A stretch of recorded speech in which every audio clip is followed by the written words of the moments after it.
Who's the best space dog? Oh, где моя хорошая, хорошенькая моя, ты просто космическая.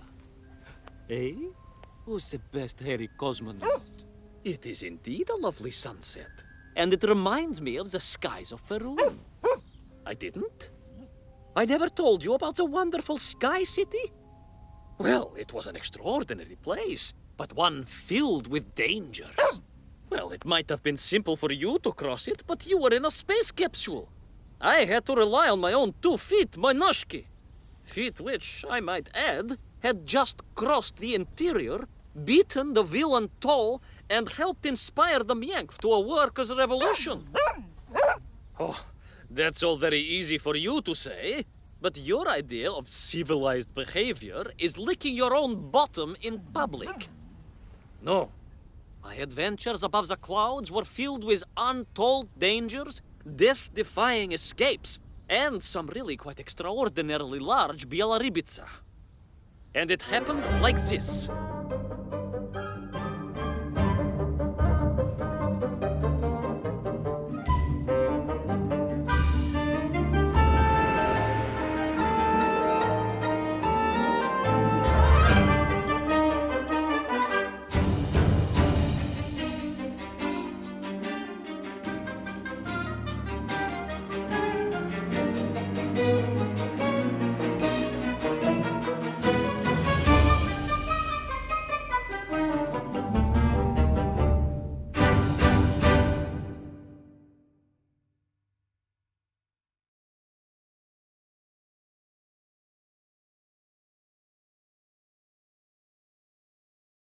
Weeks had passed since I left Plutonia, and one evening, exhausted, I simply fell asleep at the foot of a strange windmill.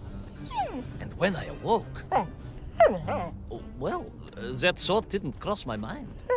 I was exhausted after all. This is beside the point, my nosy canine friend. What matters is this. When I awoke, the windmill and the ground around it had been carried high into the air. What magic was this? Что за магия? As unlikely, perhaps, as a suitcase-sized dog orbiting the center of the Earth for many years. Quite.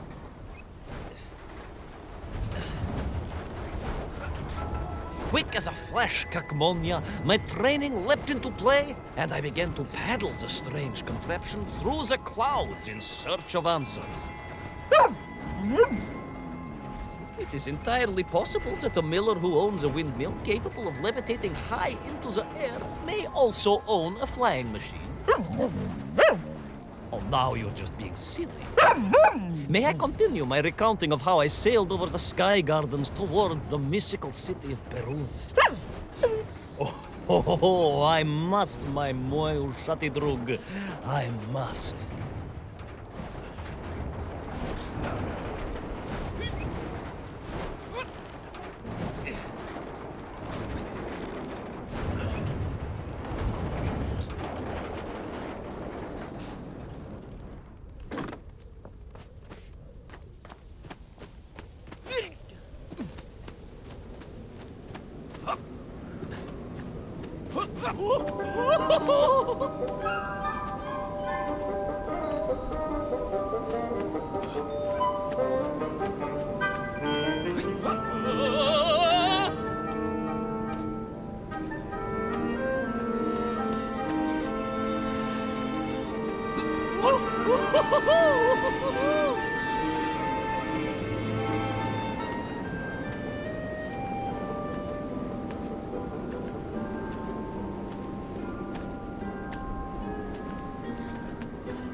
What powerful emanations! What mighty gusts!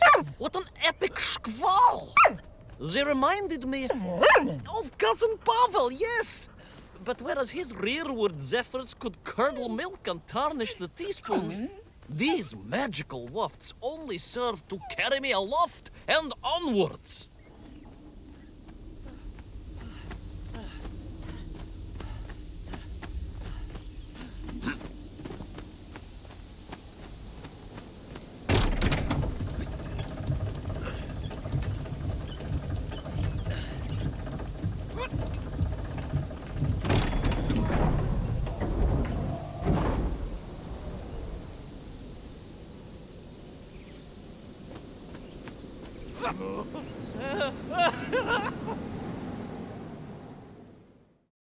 But something was afoot in the gardens of Perun. This horrid muck, staining the surfaces and making my nose curl. Yes, it was positively pavilion in scent. But it did not belong here. I think I once told you of Auntie Masha's passionate encounter in a cable car with the manganese entrepreneur from Chiatura. Now, Auntie Masha told me that there was a disagreeable stain and smell all around those factories and smelting works. Our industry is not without its dangers. Could it be that the once bucolic gardens of Perun were being corrupted by unchecked pollution? After all, science is a double-edged sword, my bristly confidant. Consider Demikhov. Of course. I apologize. Proшу прощения. Two-headed dogs is perhaps a rather insensitive analogy, but not without justification in this instance. I have seen the blemished lands around Norilsk, but I could not believe that I would find such pollution here. But this was nothing to the true horror of what was shortly to unfold.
That terrible Strashnaya machina, spewing its poison into the air, had created a monstrous thing. A being. A malignant spoiler of the noble and pure. And it had taken on the form of its prey. Well, of course. No, конечно, I was the prey. The citizens of Perun had clearly long since fled the evilly sentient smog, but I inadvertently wandered into its lair. Oh, I know. Misfortune seemed to dog... Oh, sorry, I do apologize. To follow my every footstep. But no time to ponder, no time to bemoan the hand that fate had dealt me. No, all that was on my mind was escape, конечно.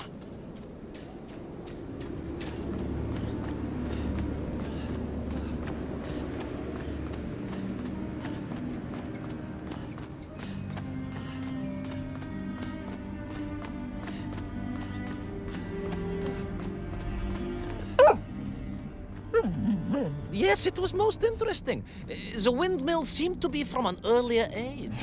Perhaps this was a devastating warning of the destructive power of unfettered industrialization.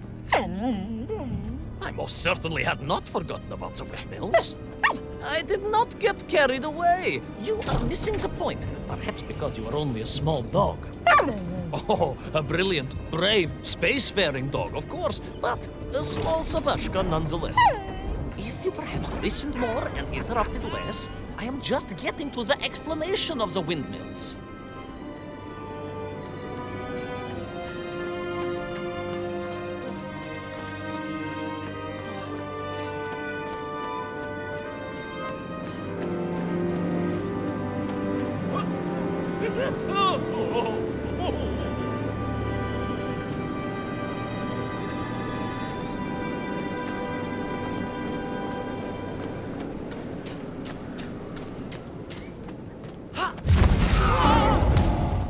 My stinking nemesis was back.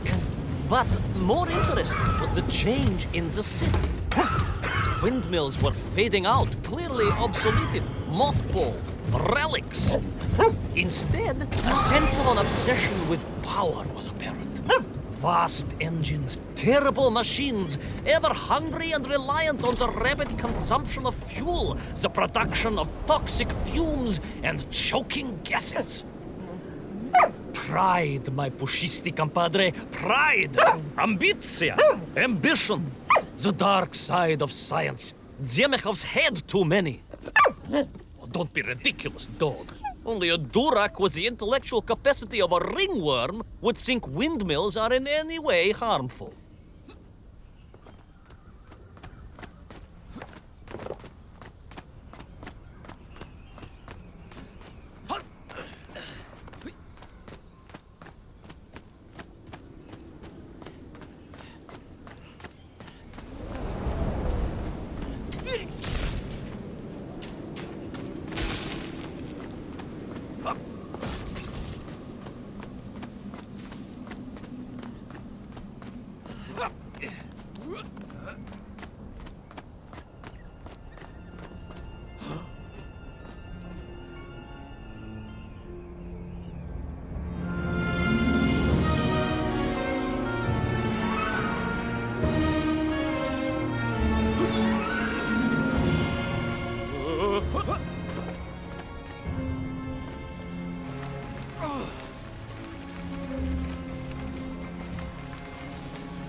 Of course, you never had much of a chance to travel. Sarcasm doesn't suit you. You don't have the tail for it. You do, at least, have a tail. Mind you, family gossip maintained that so did Uncle Rabliem. Although it was apparently little more than a stub, and a source of considerable discomfort and social anxiety for him. The question of whether or not Uncle Rabliem wagged his stub is very much off topic. What I am trying to say is that your upbringing on the streets of Moscow meant you never saw the blackened fields of Magnitogorsk. The sacrifices made by the valiant citizens of that industrial heartland, as they drowned in their own blight, even as they powered the state forwards. I was reminded of Magnitogorsk as I wandered through those fields of pipes and foundries. And I wept for the loss of innocence that so often goes hand in hand with progress.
Indeed! I just evaded the slimy, oily grasp of that man-made Vadzinoi, his petroleum stink clogging my nostrils and making my head thump. And I felt a great stirring within me. Yes, much like, I assume, Cousin Pavel. May he never get loose again. But no, quite different. This was no volcanic upbubbling of gastric malintent. No, it was the roaring fires of justice once more ignited within me. I felt a swell of patriotic fervor and knew the hand of destiny had fallen on me once more. Yes, what a hand it was! I could not see this great wonder sink into an abyss of poison and bile. The Perunians may have been forced to abandon their city, but I had saved the world once before and was ready to answer the call again.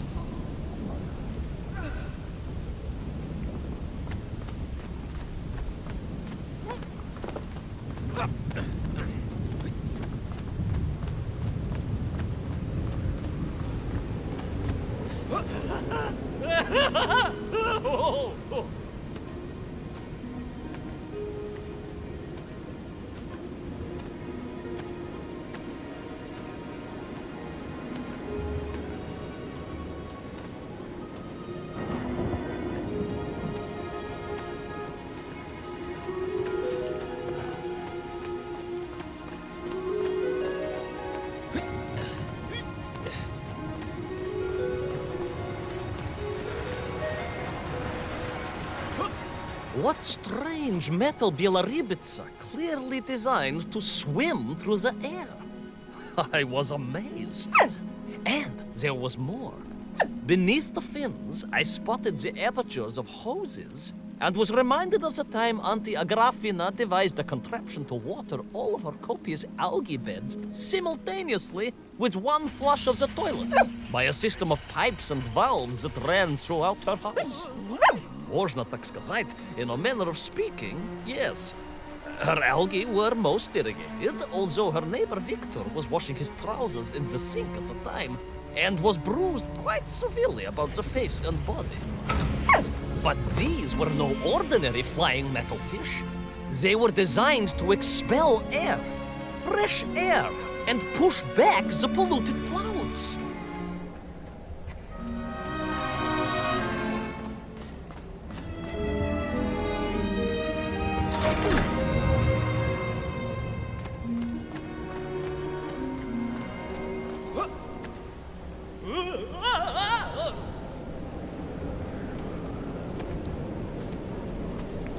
There is, of course, a fine tradition of looking to nature to solve problems of a scientific or military persuasion. Yes, as you well know. My nephew, Sergei... Yes, the very same. Poor lad with his dermatological eruptions. Well, Sergei was stationed recently at Kazachya Buchta, where dolphins... dolphins were being trained as brilliant aquatic agents of socialism. Why not then be inspired by marine life? Why, there is a fish, I have heard, that can shoot jets of water from beneath the surface to knock its prey off little tiny twigs and into its mouth. If you were to tell the average mushroom sheriff that a dog would orbit the Earth, I suspect you would receive a similarly sneering response. No, that is because you are a small, hairy hound of uncertain parentage. I, on the other hand, am a cosmonaut, the product of many months of training, and I realized the answer to pollution was here all along. The Perunians, tragically, had simply never had time to finish their fleet. If only I could find a working, flying fish. If only. If only. It made perfect sense, of course. The poisonous Duhata that engulfed Perun was like a nasty cold. And you know what to do with a cold to rid yourself of it. You may not get colds, but nor can you operate pea-shelling machinery. So don't get ideas above your station. We humans, on the other hand, may produce up to 16 million perfectly unshelled peas in an average shift. But we are martyrs to our sinuses. But to clear them, aha! These are remedies we Russians have been perfecting over the long centuries of harsh winters. Onions. A quick snifter of onion oil will clear your head faster than a Pragviev can clear a hypothetical minefield. Yes, Yes, if I could find a functional fish, I would become that onion.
Close. I could feel it. Yes, yes, the working fish, the ribka. I could feel I was at the heart of Perun, and my noxious pursuer had renewed its chase with a terrible vigor.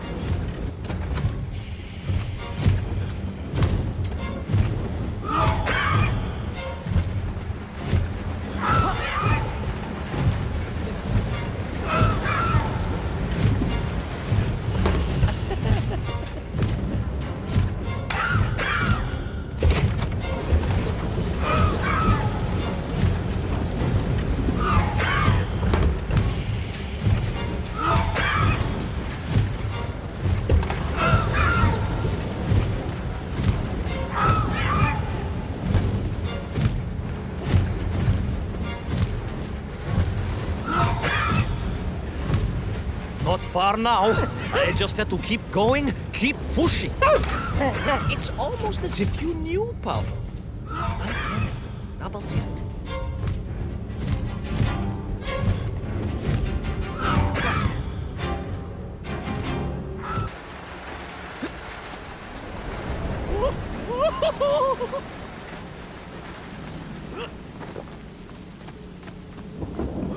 There she was. A beautiful sight. Her scales shimmering in the sunlight, her fins poised for action, her onion cannons primed for a great aerial conflict unseen in the annals of human endeavor. And you are just jealous it was a bigger flying machine than yours. No, my bilious pal. It was time for science to fight back. Yes, my hairy compatriot. Paechale! Onwards to victory!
was a miracle. I found myself swooping through beautiful clear skies, the strange interior sunlight gleaming on the sides of my fishy vessel. I heard birds clear their little throats and begin their wondrous gvalt, the wind gently humming on the fins. And then, all of a sudden, under it all, well, you see, in my hurry, it didn't even occur to me to check how much fuel was carried in the strange craft. With a horrible splutter, the engines choked and died. And suddenly we were plummeting downwards towards our doom. I did not. A simple mistake that many have made. Why, my Aunt Agrafina met her untimely demise being late for a fungal sculpting seminar and making exactly the same error. Only, unfortunately, it left her stranded in sub-zero temperatures just outside Pravachitsinsk. She wasn't found until 18 years after her own funeral, but was perfectly preserved. Remarkable, really. It is beside the point, yes. So, there I was. My fabulous ship had become a terrible prison. I was hurtling to my almost certain death. My triumph turned to tragedy. But then... well, you know what happened next. Even so, moi magnati drug, that is a story for another time. A most extraordinary story, of course, filled with dangers and wonders, and canals, and invasions, and strange doorways to other worlds. But perhaps too long a story for now. Yes, indeed, my canine tavarish. Time for soup. Auntie Agrafina's famous borscht. Coming? You know, I think you really did have the happier time in Perun. The benefits of being a suitcase-sized dog in a little space machine, perhaps. Yes, the correct term is indeed capsule, as I told the general once. Why, a letter just the other week. He's thinking of retiring, he says. Yes, and moving to Bashkiria to nurture bees. Bees? It surprised me too. I thought if animal husbandry was to be his passion, it would be a large, manly animal like elk, or bears, or a caban. Perhaps the bees he is thinking of are particularly militaristic. Or stingy, yes. Did you want bread with your soup? In which case, there's half a tin of old beef you could also finish. Somewhat gray, but I'm sure it won't taste awful. Yes, my four-legged associate. Now, did I ever tell you the story of when Uncle Rablien got his stub ensnared in the seat of a wicker chair in the finest fish restaurant in the whole of Taliatsia?